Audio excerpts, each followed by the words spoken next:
In this lecture, we will describe the main ways of conceptualizing spatial entities and how to represent these entities as spatial features in a computer. We commonly employ two conceptualization, also called spatial data models. The first is the raster data model, and the second is the vector data model. Both models use a combination of two elements to represent spatial features. First, coordinates defined in a Cartesian or spherical system, and second, attributes. As mentioned last week, features are usually segregated by thematic type in layers. This is common across relational databases of all types. Before we delve in depth into models and structures, let's go over the overall process we will be conducting for a GIS project. It's good to have it in mind as we discuss each topic area. So first, we determine the geographic boundary of our region of interest. Then we define our data stores. Then define the granularity that we are interested in. Gather existing spatial data and store it on an accessible drive. Determine the coordinate system for analysis and then transform our various layers into that coordinate system. Create a GIS project to import geographic data into the GIS, perform analyses, report our results, and repeat the process as new spatial data is discovered. As resolution for our granularity goes from coarse to fine, the data volumes increase. And likewise, as the area goes from small to large, data volumes increase. It's also the same for errors. As our granularity goes from coarse to fine, the number of errors increases, and as the area grows from small to large, the number of errors tend to increase as well. Data in a GIS represents a simplified view of physical entities, the roads, mountains, accident locations, or other features we wish to identify. Data include information on the spatial location and extent of the entities, and information on their non-spatial properties. Each entity is represented by a spatial feature or cartographic object in the GIS, and so there is an entity-object correspondence. Essential characteristics are subjectively chosen by the spatial data developer. The essential characteristics of a forest would be different in the eyes of a logger than those of a conservation officer, a hunter, or a hiker. Objects are abstract representations of reality that we store in a spatial database, and they are imperfect representations because we can only record a subset of the characteristics of any entity.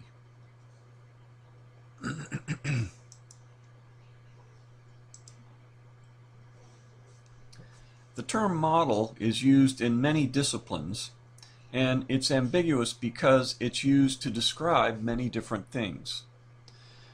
The purpose of a spatial data model is to provide a formal means of representing and manipulating spatially referenced information. The data model consists of two parts.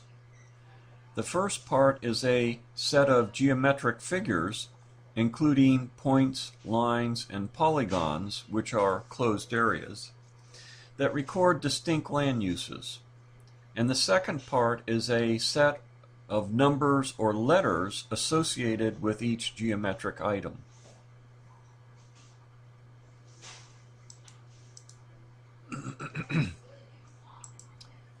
Coordinates define the spatial location and extent of geographic objects. A coordinate consists of a pair or triplet of numbers and a reference point of origin.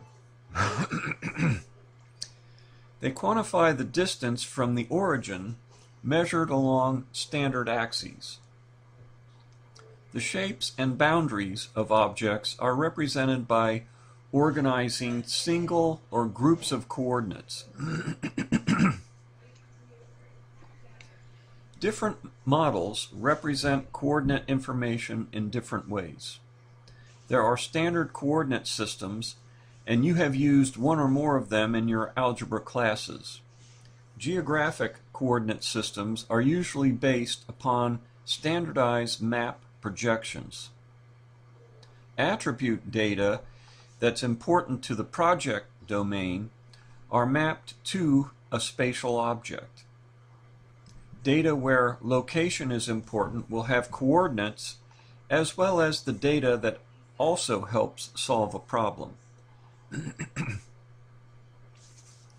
Some examples of attribute data include things such as name, color, pH, or cache value. Keys, labels, and other indices are used so that the coordinate and attribute data may be viewed, related, or manipulated together.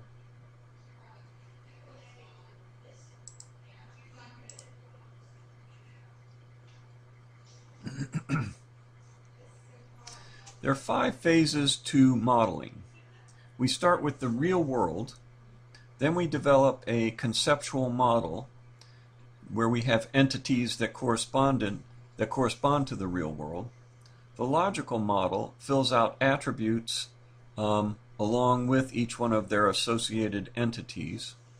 The physical model is where you choose the type of representation, tabular, graphic, or document database. And then the 5th is where you actually implement it in a database vendor's product. There's 3 levels of a model that we go through as we develop our project. At the conceptual level, just the entity names are given. At the logical level, both the entity name and its attributes are given. And at the physical level is where we make our choices about implementation, and we model either tables, graphs, or documents.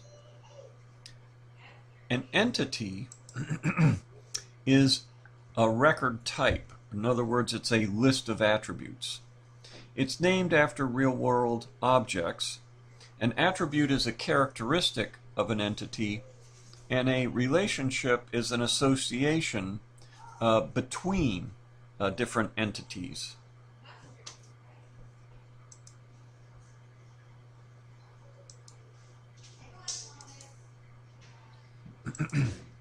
Spatial data models begin with a conceptualization, as mentioned in the previous slide. This is the first level data model. Consider a road map. It's based on a conceptualization that defines roads as geometric lines. These lines connect cities and towns that are shown as discrete points, or perhaps polygons, on the map. Road properties may include only the road type, interstate highway, county road, or even state roads. There are 2 main conceptualizations used for digital spatial data. The first conceptualization defines discrete objects using a vector data model. Vector data models use discrete elements such as points, lines, and polygons to represent the geometry of real-world entities. The second common conceptualization defines a set of grid cells for a region of interest. This conceptualization is called a raster data model. Raster cells are arrayed in a row and column pattern to provide wall-to-wall coverage of a study region. Cell values are used to represent the primary quality of the mapped variables. The The raster model is used most commonly with variables that may change continuously across a region. Things like elevation, mean temperature, slope, average rainfall, cumulative ozone exposure, or soil moisture are examples of phenomena that are often presented as continuous fields. Discrete are variables that consist of whole number units or categories and are made up of chunks or units that are detached and distinct from one another. Continuous are variables that usually fall along a continuum and allow for fractional amounts.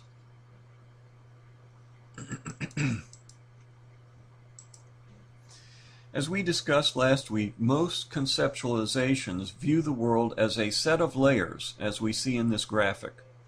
Each layer organizes the spatial and attribute data for a given set of cartographic objects in the region of interest. These are often referred to as thematic layers.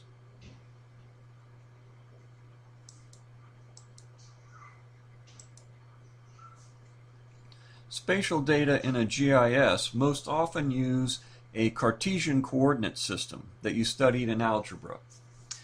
Cartesian systems define 2 or 3 right-angle axes. The two-dimensional Cartesian systems define x and y axes in a plane, and we see an example of that on the left here in this slide. Three-dimensional Cartesian add a z-axis that's orthogonal to both the x and y axes. The origin is defined with 0 values at the intersection of the orthogonal axes. Cartesian coordinates are usually specified as decimal numbers that increase from bottom to top and from left to right. Two-dimensional Cartesian coordinate systems are the most common choice for mapping small areas.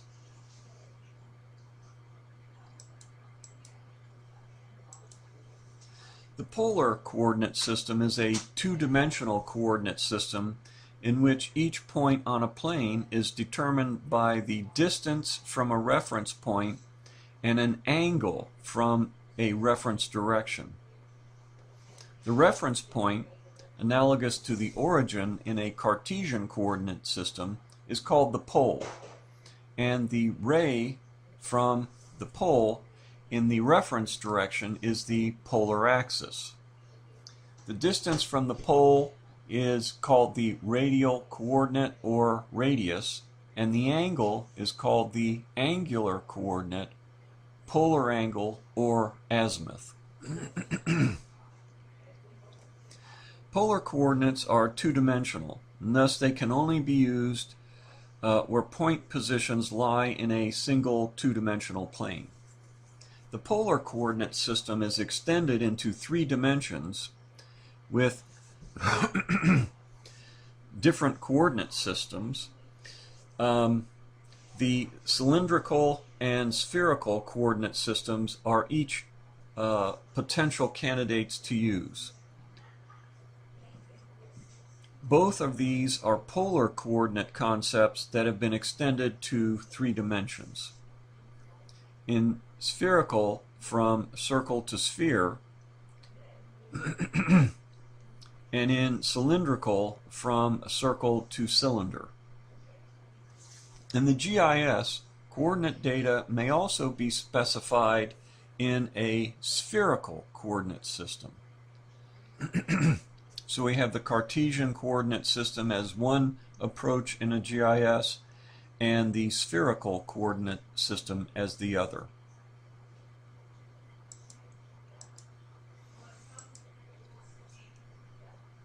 Spherical coordinates are most often recorded in degrees, minutes, and seconds DMS notation.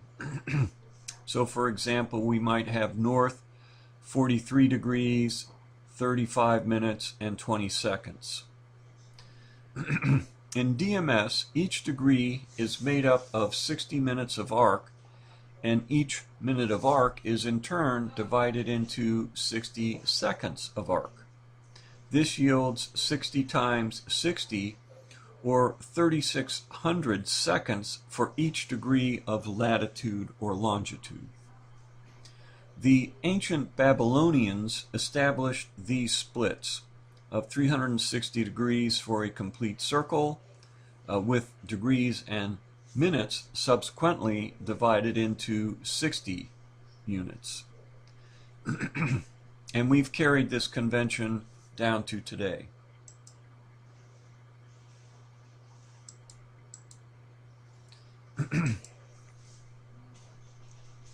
Spherical coordinates are most often recorded in a degrees, minutes, second notation. Spherical coordinates may also be expressed as decimal degrees, dd. When using dd, the degrees take the usual minus 180 to plus 180 longitude and minus 90 to 90 latitude ranges, but minutes and seconds are reported as a decimal portion of a degree, from 0 to 0.9999.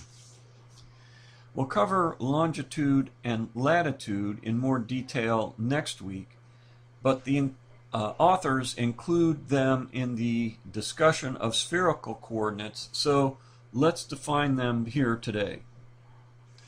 Latitude are spherical coordinates of an Earth location that vary in a north to south direction. Longitude are spherical coordinates of Earth that vary in an east to west direction. There are two primary conventions used for specifying the magnitudes of latitude and longitude. The first uses a leading letter, north, south, east, and west, to indicate direction, followed by a number to indicate location. Northern latitudes are preceded by an N and southern by an S. Sign coordinates are the second common convention for specifying latitude and longitude in a spherical system. Northern latitudes are positive and southern latitudes are negative. Latitudes vary from minus 90 degrees to 90 degrees, and longitudes vary from a minus 180 degrees to plus 180 degrees. Eastern longitudes are positive and western longitudes are negative.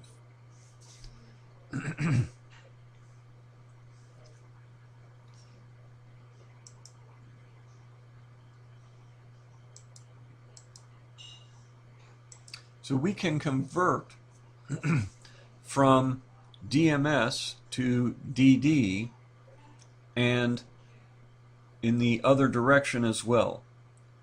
To convert from DMS and get a DD representation, we take the integer part of our amount, we add to it the minutes divided by 60, we add again the seconds divided by 3,600. To go from a DD coordinate to a DMS coordinate, DD being decimal degrees and DMS being degrees, minutes, and seconds. So to go from DD to DMS, we take the integer part, we add the first decimal we have times 60. And then once we have the product of that first decimal times 60, we take the integer part of that, and that becomes our minutes. Then we take the decimal part of that initial multiplication, and that decimal part becomes our, we multiply by 60, and then that result becomes our seconds. So that's how we convert between DD and DMS. There are three basic types of vector objects: points, lines, and polygons. A point uses a single coordinate pair to represent the location of an entity, and it's considered to have no dimension. Gas wells, light poles, an accident location are examples of entities that are often represented as points.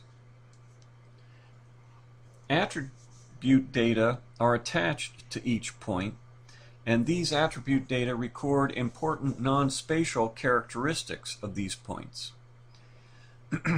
When using a point to represent a light pole, an important attribute set of information might be the height of the pole, the type of light and power source, and the last day it was serviced. Linear features are often referred to as lines or arcs, and they're represented as lines when using vector data models. Lines are most often represented as a set, an ordered set of coordinate pairs. Each line is a set of line segments that run between adjacent coordinates in an ordered set. A long straight line may be represented by two coordinate points, one at the start and one at the end of the line.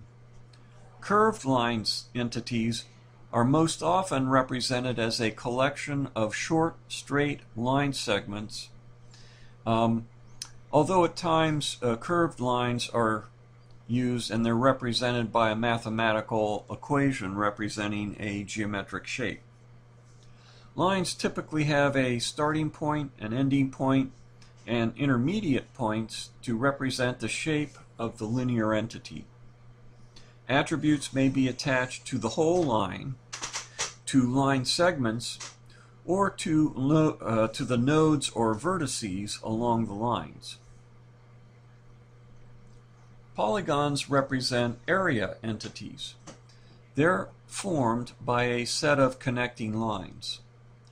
Polygons have an interior region and may entirely enclose other polygons in this region. Polygons may be adjacent to other polygons and thus share bordering or edge lines with these other polygons.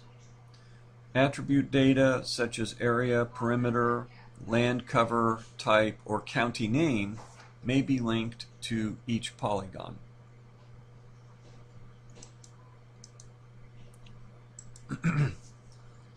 In the most common vector models, there is an attribute table associated with each vector label, and a single row in the table corresponds to a feature in the data layer. This table holds the attributes of interest for each feature. Each column holds an attribute value for a given feature. An identifier value, or ID, is typically included, and this value is often unique within the table, with an unrepeated value assigned to each row and corresponding feature, and in the vocabulary or parlance of standard database technology, it's referred to as a key.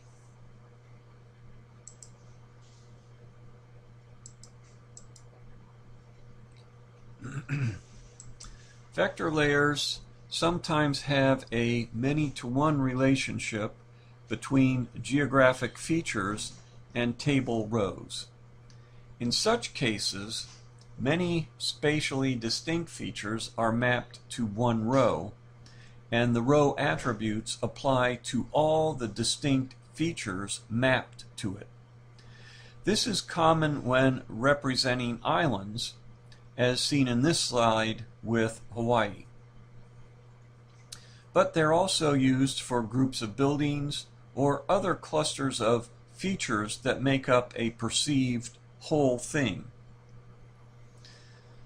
These are sometimes referred to as multi-part features because multiple geographic objects may correspond to one row.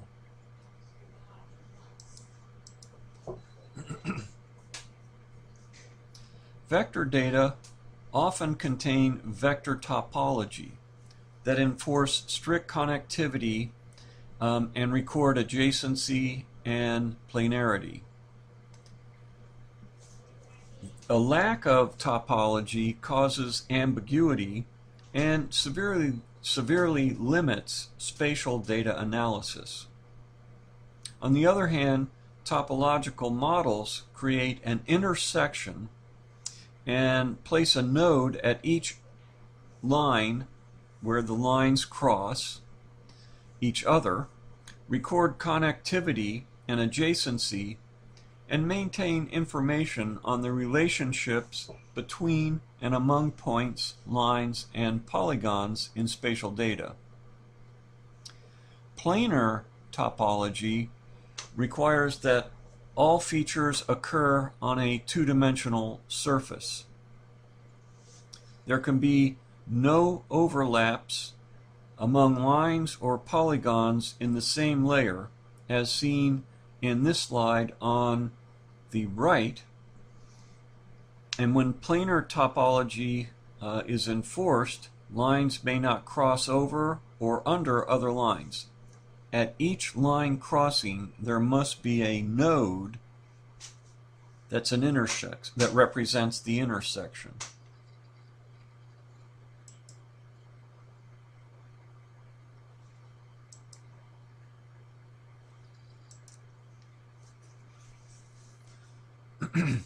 Raster data models represent space as a regular set of cells in a grid pattern.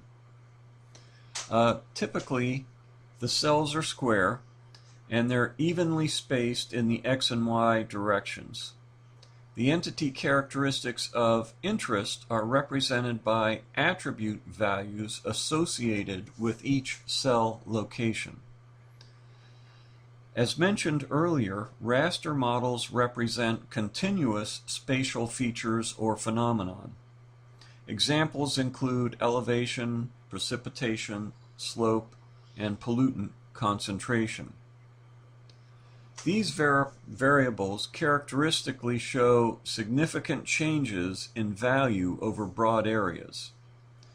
The gradients can be quite steep, for example at cliffs, gentle, for example with long sloping ridges, or quite variable, like with rolling hills. Raster data models depict these gradients by changes in the values associated with each cell. Cells have a dimension specifying the edge length for each square cell. The cell coordinate is usually defined as the point in the center of the cell. The coordinate applies to the entire area covered by the cell.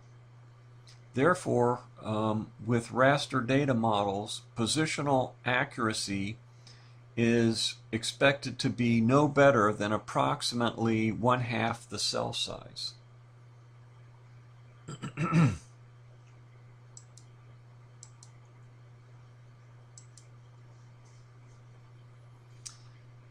So here we see a mapping of a vector geometry to an attribute table.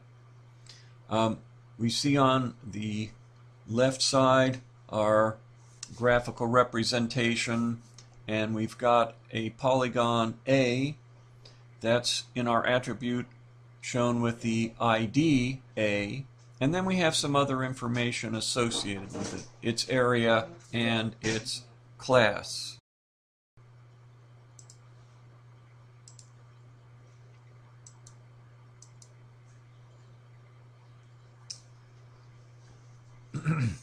So here we've got a situation with a raster representation. You'll notice that with the raster, each cell is the same size and has a cell value. And this is in contrast to what we saw on the previous slide here, where the various vectors do not have the same size, and they have attribute tables associated with them, whereas the raster table will have a cell value in addition to any attribute table. In this slide, we see an attribute table for the raster layer on a one-to-one basis. Each particular cell has a row in the attribute table. This slide and the next show data represented in this raster data model. And again, here we see a raster data set that contains a one-to-one relationship between raster cells and the data table. An additional column, cell ID, must be added to uniquely identify each raster location. The corresponding attributes, ID, class, and area, are repeated for each cell. So note there's a great deal of redundancy. Raster cells may be assigned and interpreted in at least 7 different ways, as we see in our book in Table 2.1.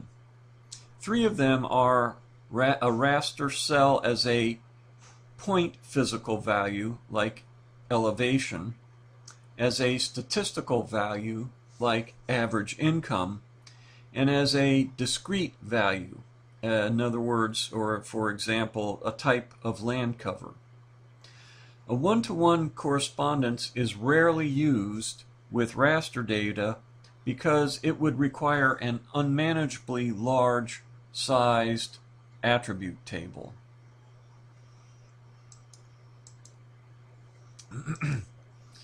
A many-to-one relationship is usually allowed between raster cells and the attribute table, as shown in this slide. Many raster cells may refer to a single row in the attribute column. This substantially reduces the size of the attribute table for most data sets.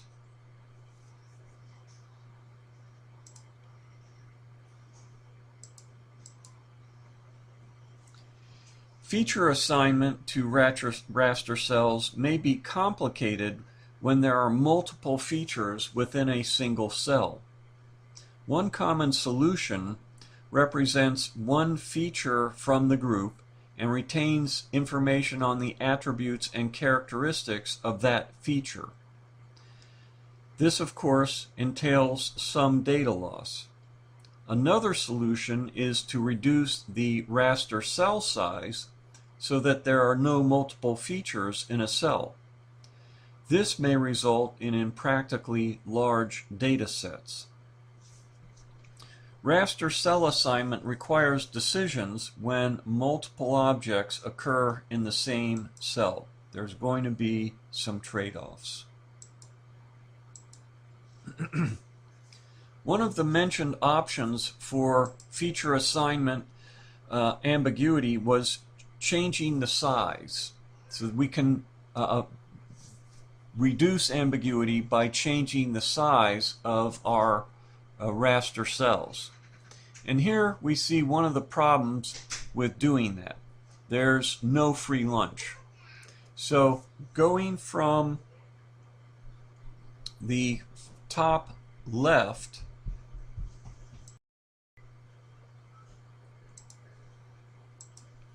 so in the top left, we'll notice that we're going from 4 cells to 1. And we just want to show the ambiguity that can occur when we're changing raster resolution.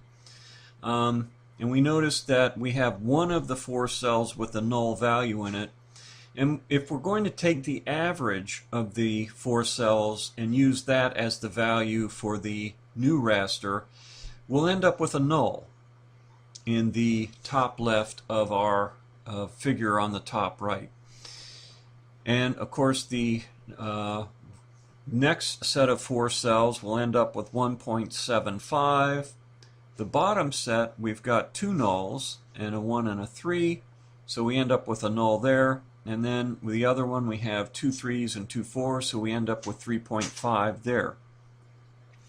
Likewise, if we don't have numbers, but we have letters, so we use another rule like the most commonly occurring value becomes what the cell takes on as a value. Then the top four, we have 3 A's and a B, so we send an A over to the top left, and then we have a B for the top right, a null for the bottom left, and a C for the other. So there is going to be some ambiguity related to changing raster resolution. So spatial data may be converted between raster and vector data models.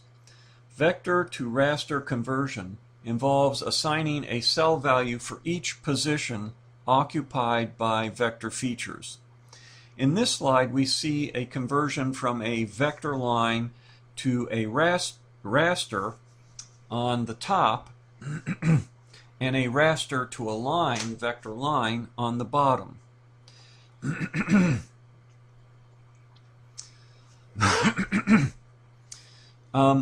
A vector line feature in a data layer may also be converted to a raster data model.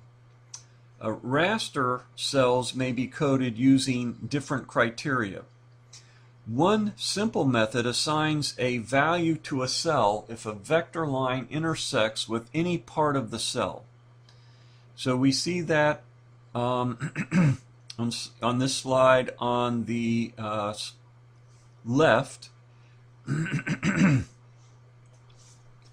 this ensures the maintenance of connected lines in the raster form of the data. This assignment rule often leads to wider than appropriate lines because several adjacent cells may be assigned as part of the line, particularly when the line meanders near cell edges. Other assignment rules may be applied, for example, assigning a cell as occupied only by a line when the cell center is near a vector segment, and near may be defined as some subcell distance.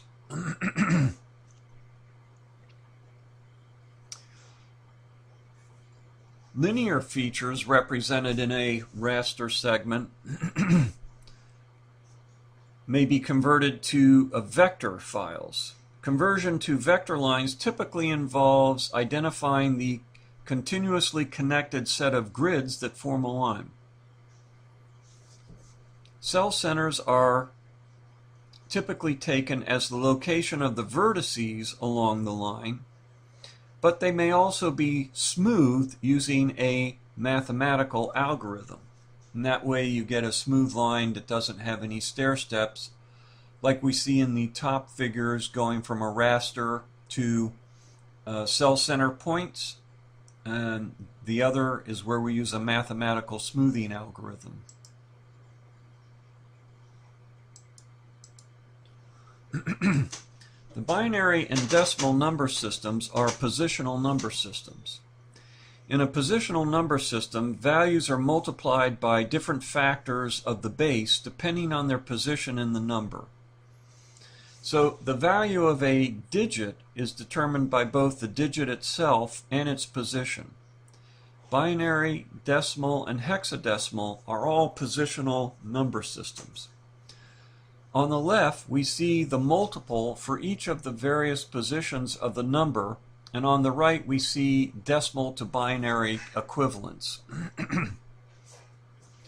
No matter which spatial data model is used, the concepts must be translated into a set of numbers stored on a computer. All information stored on a computer in a digital format may be represented as a series of zeros and ones. These data are said to be stored in a binary format because each digit may contain two values, 0 or 1. Binary numbers are often used to represent codes. Spatial and attribute data may then be represented as text or as standard codes. This is particularly common when raster or vector data are converted for export or import among different GIS software systems.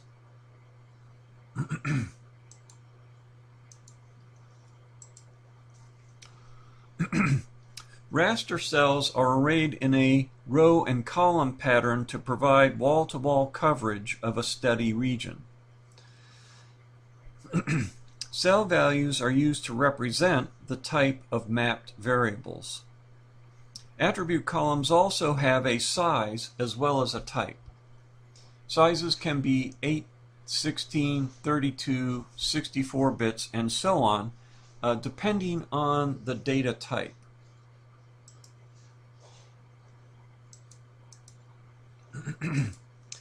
Shapefiles are a common vector spatial data format that uses an index to link files.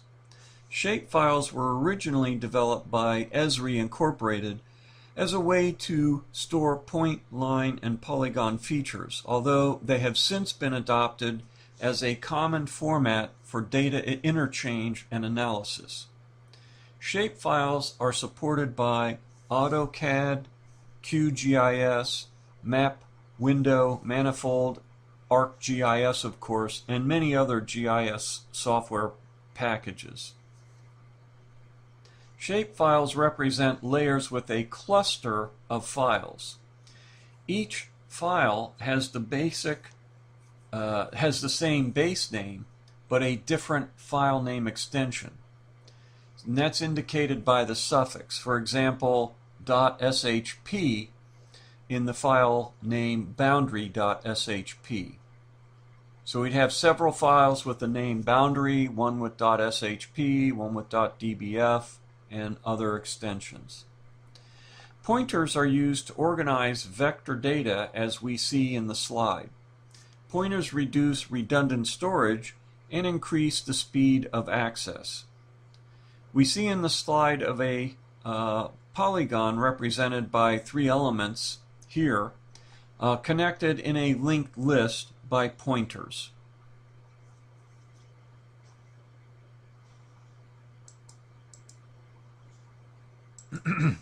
And here we see some of the file types in a shape file system. So we've got a file with the name wash_lc. The .shp contains the coordinates. The .dbf contains the attributes. The .shx contains linkages. And the .prj contains projection information.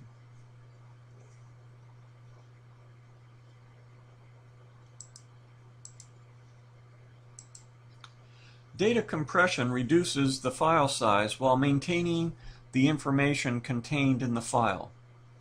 Compression algorithms may be lossless in that all information is maintained during compression, or lossy in that some information is lost. Data compression is most often applied to discrete raster data, for example when representing polygon or area information in a raster GIS. There are redundant data elements in raster representations of large homogeneous areas. Each raster cell within a homogeneous area will have the same code as most or all of the adjacent cells. Data compression algorithms remove much of this redundancy and reduce the file size.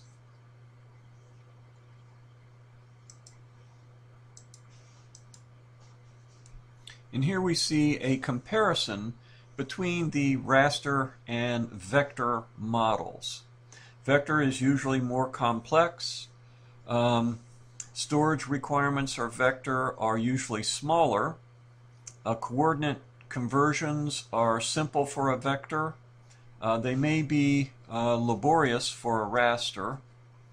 For analysis, raster is used for continuous data, and it's simple for many layer combinations. A vector is preferred for network analysis. Many other spatial operations that are more complex as well are handled by vectors.